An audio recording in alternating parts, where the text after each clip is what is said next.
자, 민수기 25장 저와 같이 함께 여러분의 시선이 성경 말씀을 따라가면서 묵상하도록 하겠습니다. 자, 25장 1절입니다. 이스라엘이 시딤에 머물러 있더니 그 백성이 모압 여자들과 음행하기를 시작하니라. 자, 우리 말씀을 좀 연결해서 한번 이 말씀을 고민해 봅시다. 여러분, 조금 전에 발람과 발락의 이야기를 우리가 같이 말씀을 통해서 나눴어요.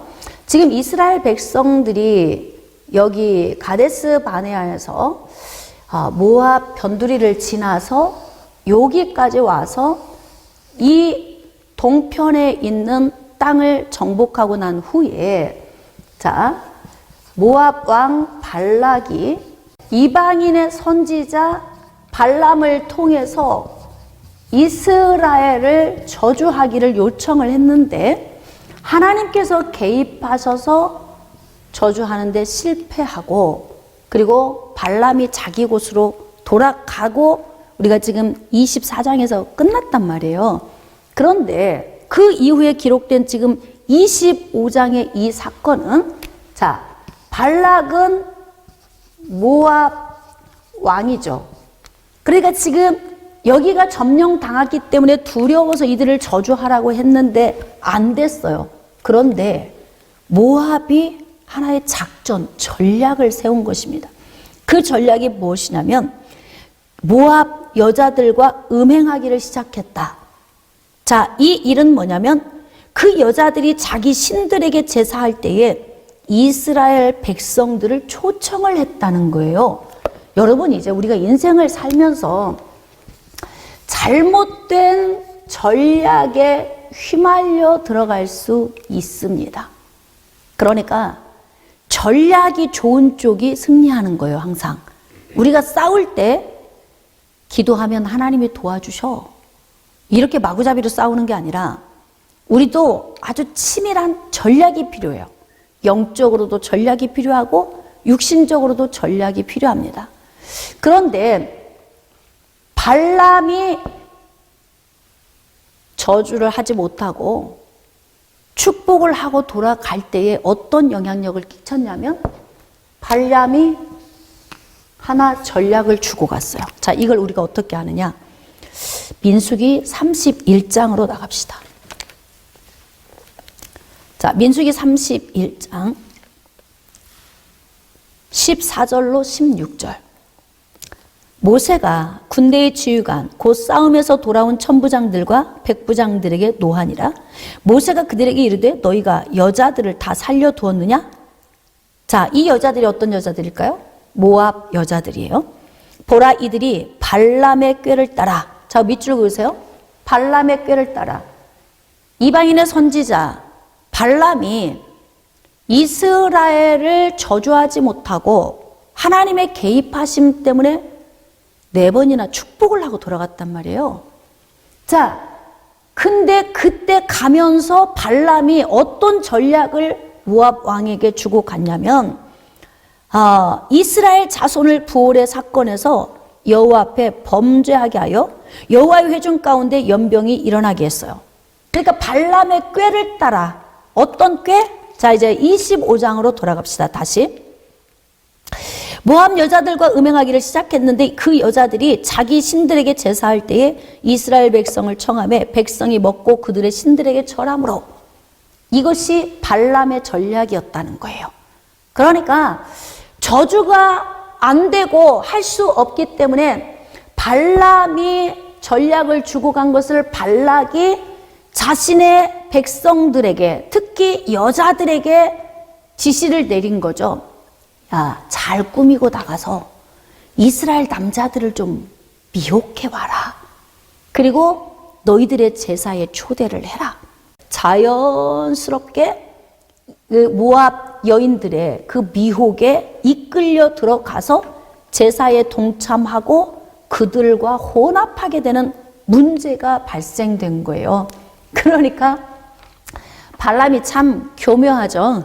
그래, 축복은 했어요. 그러나 어떻게 해서든지 내가 발락이 나에게 제시한 이 모든 것을 다 놓고 가긴 너무 아까워요. 네가 원하는 거 내가 다 주겠다. 뭐 이렇게 서로 거래를 하지 않았어요? 그러니까 하나님이 못하게 해서 내가 저주를 못하고 축복은 하고 가지만 발락 왕이여 귀를 대소서. 그리고 이방인의 선지자, 거짓 선지자가 귀에다 대고 이야기하는 거예요. 여차히 저차히 이스라엘 남자들을 모압 여인들이 미혹하게 해서 그 제사에 가담시키고 타락을 시켜라. 이것을 발람이 주고 간 거죠. 자, 그래서 이스라엘이 범죄하게 되었다. 그렇게 기록하고 있어요. 이스라엘이 바알볼에게 가담한지라 여호와께서 이스라엘에게 진노하시니라. 참 이게 인생이 여러분 참 파란만장하죠. 지금 요단 동편에서 모압을 이 아모리인의 땅을 정착을 하고 난 후에도 이들의 이 문화적인 요인에 동화되어 들어가서 함께 혼합이 돼서 범죄해버린 이스라엘의 이 문제를 보면서 하나님이 진노하시는 거예요. 그럼 언제까지 우리는 이런 문제로 이렇게 살아야 하는가? 언제까지? 응? 요단 동편을 정복한 이후에도 범죄의 삶을 버리지 못한 이스라엘의 모습을 보면서 좀 우리가 안타깝습니다. 자, 그래서 4절 말씀. 여호와께서 모세에게 이르시되 백성의 수령들을 잡아 태양을 향하여 여호와 앞에 목매어 달라. 그리하면 여호와의 진노가 이스라엘에게서 떠나리라. 왜 백성의 수령들을 잡아 태양을 향하여 목매어 달라고 명령하셨을까요? 그러니까 이 죄를 범죄하는데 한 몫을 한 게 누구예요? 수령들, 지도자들. 앞에 있는 리더자들이 먼저 타락을 한 것이고 그 문을 활짝 열어준 거예요. 그러니까 밑에 있는 군인들이 우리가 지금 좀 심심하다. 모압 여인들이 우리를 초청했는데 좀 바람도 쐴 겸 이렇게 힘들고 지치고 우리가 아모리인들과 전쟁을 치르느라고 좀 지치고 했는데 좀 우리를 좀 휴식할 수 있게 해달라. 뭐 이러니까 함께 다 문을 확 열어준 거죠. 그래서 수령들을 잡아 목매어 달게 된 겁니다. 5절입니다. 모세가 이스라엘 재판관들에게 이르되 너희는 각각 바알볼에게 가담한 사람들을 죽이라. 자, 이스라엘 자손의 온 회중이 회막문에서 울 때에 이스라엘 자손 한 사람이 모세와 온 회중의 눈앞에 미디안의 한 여인, 모압 여인을 데리고 온 거예요. 그의 형제에게로 온지라. 그러니까 지금 막 수령들을 목매어 달고 있고 이렇게 지금 막 거기에 가담한 사람들을 다 죽이고 있는 상황인데 이방 여인을 데리고 손을 잡고 끌고 오는 거야. 그러니까 여러분 하나님 눈이 불나지 않겠어요? 네? 지금 이런 상황인데 분별을 못하는 거지만 지금 어떤 분위기인지 분위기를 전혀 모르고 이방 여인을 데리고 온 거죠. 7절입니다. 제사장 아론의 손자 엘라살의 아들 비느하스가 보고 회중 가운데서 일어나 손에 창을 들고 그 이스라엘 남자를 따라 그의 막사에 들어가 이스라엘 남자와 그 여인의 배를 꿰뚫어서 두 사람을 죽이니 연병이 이스라엘 자손에게서 그쳤더라. 그 연병으로 죽은 자가 24,000명. 자, 밑줄 봅시다. 그러니까 발람의 간교함, 악한 그 전략 때문에 바알보올에 가담하고 그리고 하나님의 진노로 말미암아 죽게 된 사람들이 24,000명이었다. 참 이래 죽고 저래 죽고 이래 쓰러지고 저래 쓰러지고 참 인생이 파란만장하죠. 자, 10절입니다. 여호와께서 모세에게 말씀하여 이르시되 제사장 아론의 손자 엘라살의 아들 비느하스가 내 질투심으로 질투하여 이스라엘 자손 중에서 내 노를 돌이켜서 내 질투심으로 그들을 소멸하지 않게 하였도다. 그러니까 하나님이 24,000명을 죽이신 이유는 무엇인가? 질투, 하나님의 질투하심. 그래서 하나님은 왜 질투를 하시냐면 사랑하시기 때문에 질투하시는 거예요. 너무나 하나님의 백성들을 사랑하시니까. 그래서 하나님이 제일 싫어하시는 게 무엇이냐면 하나님의 질투를 가장 강력하게 바라는 것이 바로 뭐예요? 우상 숭배. 그러니까 이방인의 선지자 발람이 악한 전략을 세워서 하나님의 질투를 바라기 위해서 24,000명이 죽었는데 그 질투하신 원인이 바로 뭐냐면 우상 숭배. 가나안 땅에 들어가서 하나님이 가장 염려하시는 것이 바로 우상 숭배 아닙니까? 수도 없이 하나님이 시내산에서 모세에게 주신 말씀이죠. 자, 그렇게 해서 그 하나님의 진노가 가라앉게 되었다. 그 내용이 기록되어 있습니다. 26장 1절. 연병 후에 여호와께서 모세와 제사장 아론의 아들 엘라살에게 말씀하여 이르시되 이스라엘 자손의 온 회중의 총수를 그들의 조상의 가문을 따라 조사하되 이스라엘 중에 20세 이상으로 능히 전쟁에 나갈 만한 모든 자를 계수하라. 자, 인구조사를 언제 했어요? 1차 인구조사.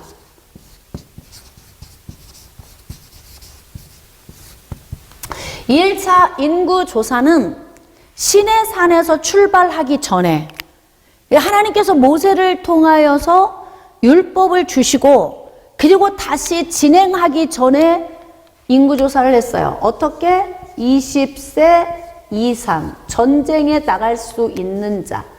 그게 몇 명이었어요? 60만 3,550명.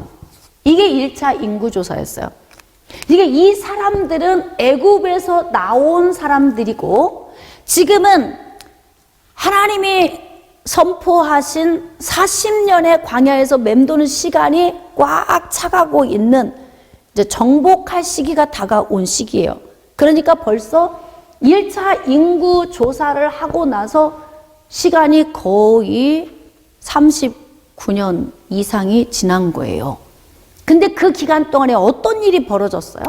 자, 1차 인구조사와 2차 인구조사 이 사이에 어떤 일이 벌어졌냐면 여기에서 39년여 동안 광야를 맴돌면서 광야에서 하나님께서 정탐한 날수 40일에 하루를 1년으로 쳐서 40년을 맴돌게 되리라.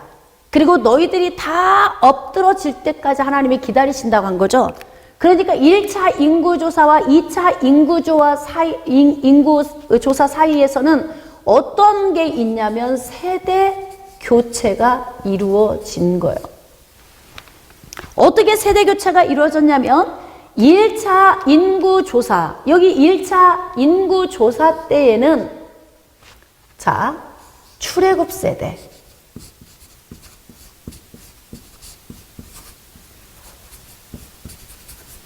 그런데 지금 2차 인구조사, 여기 2차 인구조사 때에는 어떤 사람들이냐면 광야 세대예요.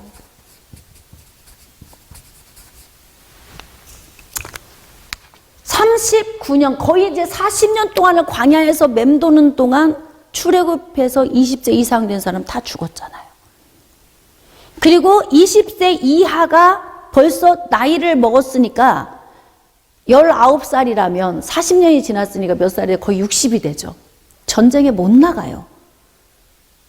그러니까 적어도 지금 전쟁에 나갈 수 있는 사람은 20세에서 50세 정도가 전쟁에 나갈 수가 있는데 그러니까 애굽에서 나올 때 1살에서 10살 안에 있었던 사람, 이 사람도 노년층에 속하죠. 거의 50이 되니까. 그러니까 진짜 전쟁에 나갈 활력 있는 사람은 어디에서 태어난 사람이에요?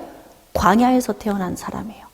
완전히 세대 교체가 이루어진 거예요. 2차 인구 조사 때는. 그래서 지금 하나님께서 두 번째 인구 조사를 20세 이상으로 전쟁에 나갈 만한 모든 자를 계수하라. 자, 이제 여러분이 쭉 밑줄을 긋고 체크하면서 보세요. 몇 명이 됐는지. 자, 51절로 갑시다. 이스라엘 자손에 계수된 자가 60만 1,730명. 자, 2차 인구 조사는 60만 1,730명. 기가 막히죠? 나왔을 때 60만, 다시 가나안에서 세대 교체해서 전쟁에 나갈 만한 사람 60만. 그 숫자가 그대로 채워졌어. 그러니까 하나님께서 40년이라고 하는 이 기간을 왜 주셨냐면 세대 교체하는 기간이었던 거예요. 세대 교체. 원망불평하고 부정적이고 항상 후퇴할 수밖에 없는 그들을 광야에서 엎드러지게 하고 신선하게 광야 세대를 통해서 일하시는 거죠. 그럼 한번 보겠습니다, 여러분. 태어나서부터 호강하며 자란 사람이 전쟁하는 데 승리할까요? 태어나면서부터 고생하며 아주 억척스럽게 살아온 사람이 전쟁에 나가면 승리할까요? 그러니까 부정적인 요인, 애굽에서 그래도 편히 먹고 기름진 땅에서 몸에 배어 있던 사람들, 그래서 힘겨운 삶을 못 견뎌서 원망불평만 했던 사람들 다 쓸어버리고, 그리고 고생하면서 척박한 땅 광야에서 출생한 사람들을 통해서 가나안을 정복하게 하는 거예요. 그러니까 이 광야 세대가 바로 어떤 사람들이냐면 가나안 정복 세대예요. 가나안 정복 세대. 그래서 이들이 해내는 거예요. 왜? 너무 많은 고생을 해서 아주 고생으로 인하여서 탄탄하게 잘 훈련된 사람들. 그들을 통해서 이제 가나안이 이제 정복이 되겠죠. 52절입니다. 여호와께서 모세에게 말씀하여 이르시되 이 명수대로 땅을 나눠주어 기업을 삼게 하라. 수가 많은 자에게는 기업을 많이 주고 수가 적은 자에게는 기업을 적게 주라. 그러니까 12지파로 나눠서 각 지파의 숫자에 따라서 나중에 이제 정복한 땅을 나눠주라는 거예요. 비율대로 주라는 거죠. 55절입니다. 오직 그 땅을 제비 뽑아 나누어 그 대신 공평하고 공정하게 제비 뽑아 나눠주라는 거예요. 57절입니다. 레위인으로 계수된 자들의 종족들은 이러하니 게르손에게서 난 게르손 종족과 고핫에게서 난 고핫 종족과 무라리에게서 난 무라리 종족이며, 그러니까 레위의 아들은 3명이에요. 게르손, 고핫, 무라리죠. 그러니까 그들에 대해서 이제 계수하면서 하나님이 말씀을 주시는 거예요. 59절. 아므람의 처의 이름은 요게벳이니, 많이 들은 이름이죠. 누구의 어머니예요? 모세의 어머니죠. 레위의 딸이요 애굽에서 레위에게서 난 자라. 그가 아므람에게서 아론과 모세와 그의 누이 미리암을 낳았고, 아론에게서는 나답과 아비후와 엘르아살과 이다말이 났더니 나답과 아비후는 다른 불을 여호와 앞에 들이다가 죽었더라. 1개월 이상으로 계수된 레위인의 모든 남자는 23,000명이었더라. 왜 여기서는 12지파, 그러니까 레위를 뺀 12지파. 제가 지난주에 말씀을 드렸죠. 레위가 빠져나오고 거기에 들어간 지파가 에브라임과 므낫세 지파가 들어갔어요. 요셉 대신에 에브라임이 들어가고 레위가 빠져나온 자리에 므낫세가 들어간 거예요. 그래서 12지파가 되니까 인구 조사에 들어갔던 60만 1730명은 레위 자손이 한 사람도 없어요. 제외가 되었기 때문에. 자, 그런데 지금 레위 자손에 대해서 인구 조사를 어떻게 했냐면 태어난 지 얼마큼 된 사람? 1개월 이상으로 계수된 레위인의 모든 남자는 23,000명이었더라.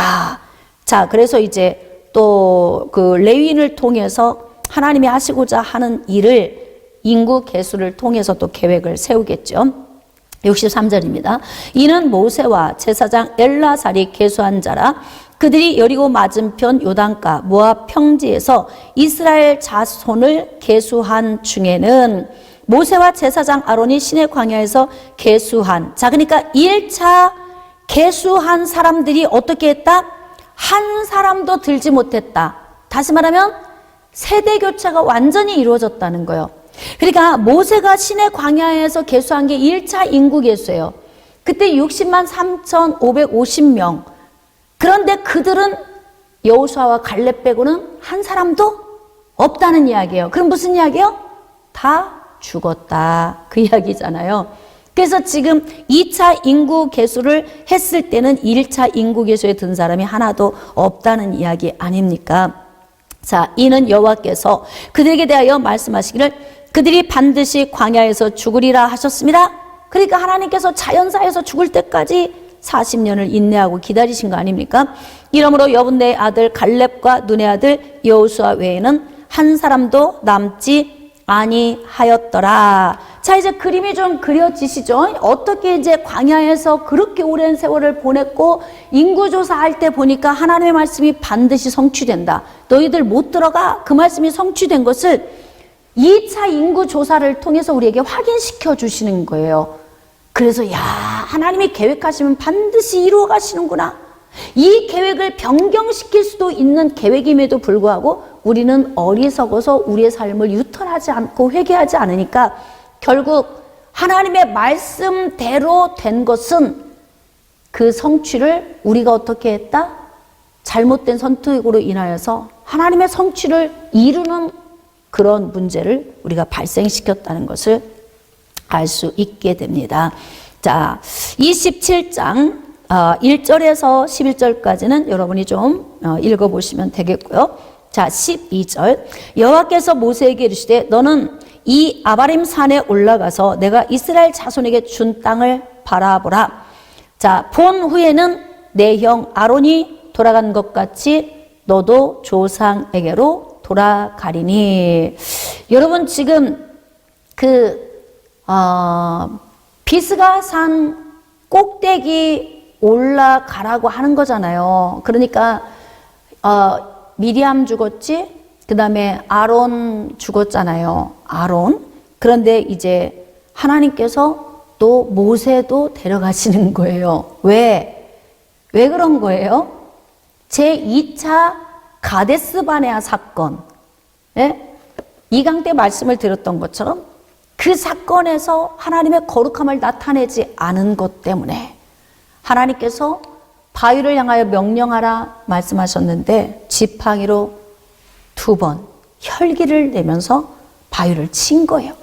그것 때문에 모세도 아론도 들어가지 못하게 되는 거죠. 그래서 어떻게 해요? 이스라엘 자손에게 준 땅을 좀 바라보라. 본 후에는. 자, 그래서 여기 이제 아바림 산에 올라가서 바라보고 모세는 죽게 되는 거예요. 그러니까 모세는 이 땅에 들어가지는 못했지만 결국 모세는 눈으로 바라보고 믿음으로 가나안을 쳐다보고 그리고 나서 떠났으니까 밟은 것과 똑같은 효력을 발생시키는 거예요. 그래서 바로 뭐냐면 영원한 생명은 무엇으로 얻는다? 믿음으로, 바라봄으로 얻게 된다는 거죠. 바라봄. 그래서 마지막 하나님이 모세에게 배려한 건 뭐예요? 바라보라. 내가 줄 가나안 땅을 바라보라. 우리가 예수 그리스도 안에서 구원을 받는 것은 자, 구원의 요인. 구원의 요인은 믿음입니다. 근데 이 믿음 안에 들어가는 이 요소가 바로 무엇이냐면 첫 번째 로마서 10장 9절 10절에서 나온 말씀에 보면은 너희가 예수를 입으로 시인하고 마음으로 믿으면 구원을 얻으리라. 그렇게 말씀하고 계세요. 그러니까 우리가 자, 믿음의 요인 가운데에서 입으로 시인하고 두 번째는 마음으로 믿는 것.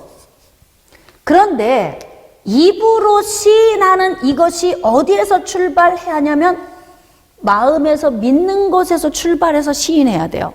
만약에 마음으로 믿지 않고 그냥 예수님이 나의 구세주입니다. 이렇게 고백하는 건 효력이 없어요. 그러니까 영접 기도는 중생의 자리로 나아가게 하는 요인이 되는 거예요. 영접 기도에서 우리는 구원받았다. 이게 아니에요. 영접 기도는 동기부여예요. 내가 영접 기도를 입술로 시인할 때에 이때 우리가 구원의 자리로 나아갈 수 있는 동기를 부여해 주는 거지, 영접 기도 했으니까 구원받았어가 아니라는 거예요. 그러면 우리는 어떻게 해야 되냐면 마음으로 먼저 믿고 입으로 시인을 해야 하는 거예요. 근데 마음으로 믿는 것은 무엇을 믿어야 되느냐? 하나님께서 그를 죽은 자 가운데에서 다시 살리신 것을 네 마음에 믿으면 구원을 얻으리니, 이렇게 기록하고 있단 말이에요. 그러니까 우리가 예수 그리스도를 믿는 것은 교회 와서 자꾸 믿으라는데 뭘 믿어야 돼? 그러면 아이고 이것저것 너무 깊게 알려고 생각하지 말고 너무 깊이 묻지 마. 그냥 믿어, 그냥 믿어, 이렇게 말. 그렇지 않아요. 성경은 우리에게 정확하게 원리를 말씀하고 계세요.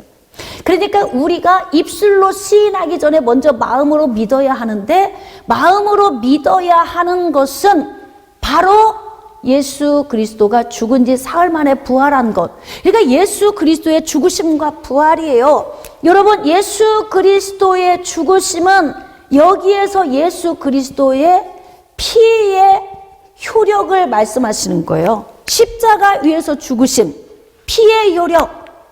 왜 이 땅에 육신을 입고 오신 거예요? 온전한 하나님이신 예수님이 왜 온전한 인간으로 오셨냐고요? 피를 흘리기 위해서. 근데 왜 예수님의 꼭 피어야 합니까?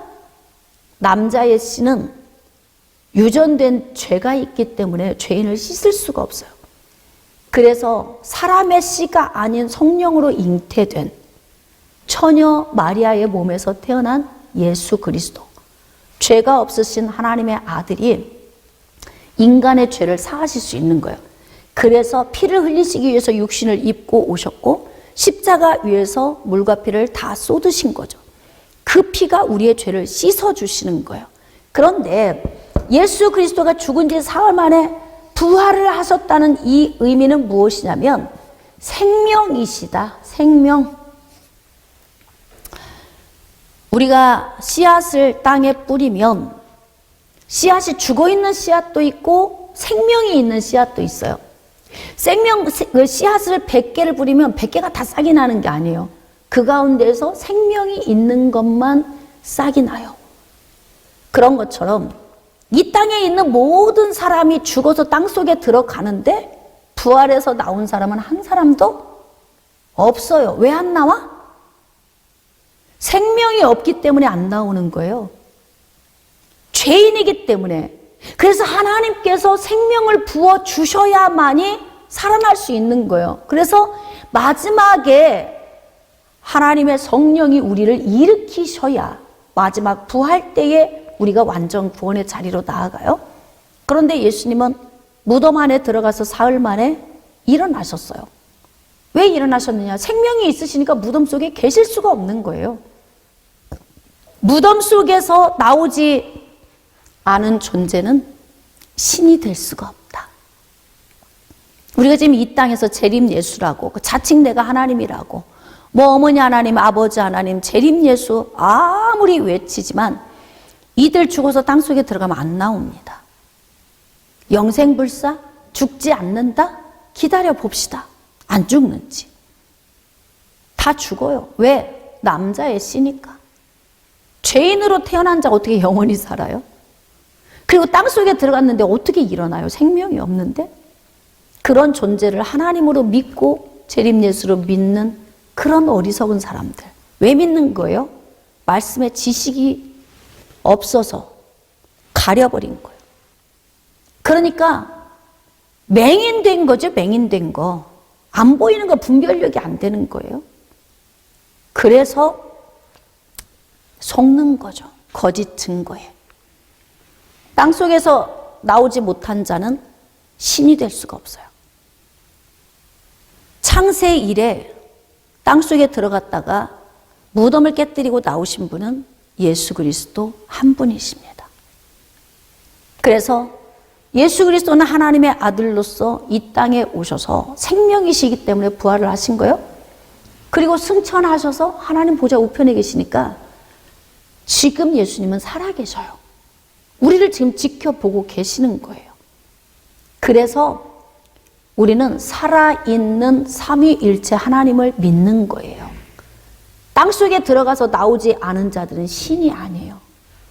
인간이 사람을 속여서 자신을 신격화했던 거죠. 근데 그런 사람들 믿다 간 사람은 얼마나 어리석습니까?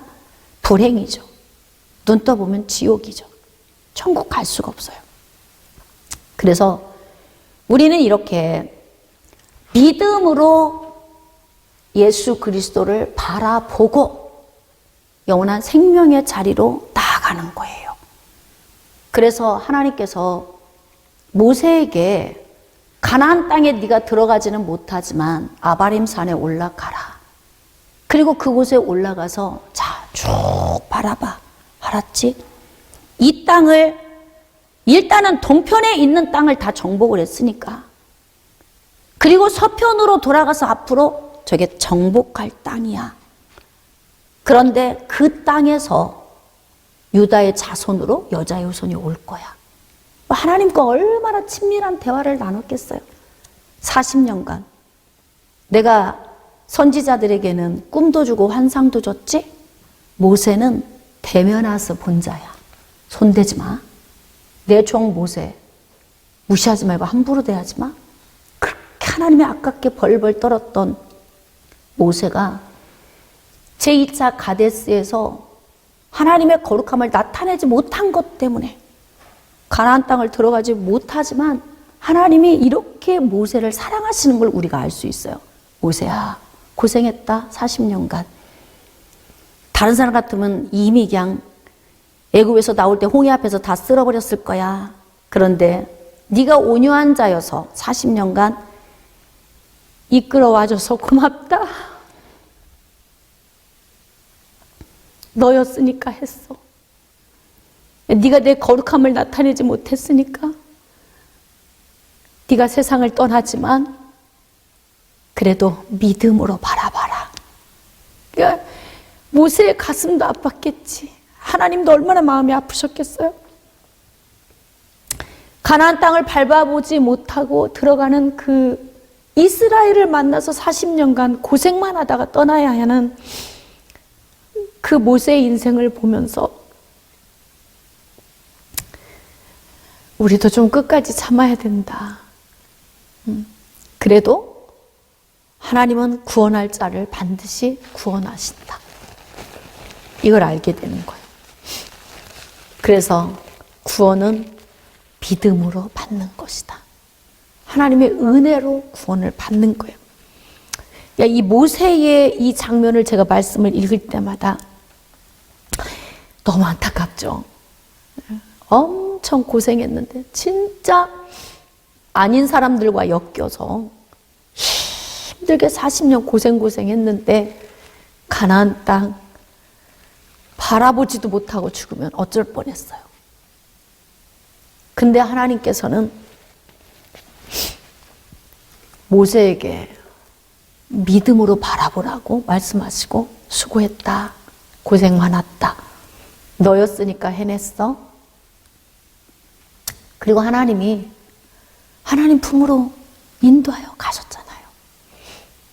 그래서 은혜로 들어가는 거예요. 깨달아지십니까?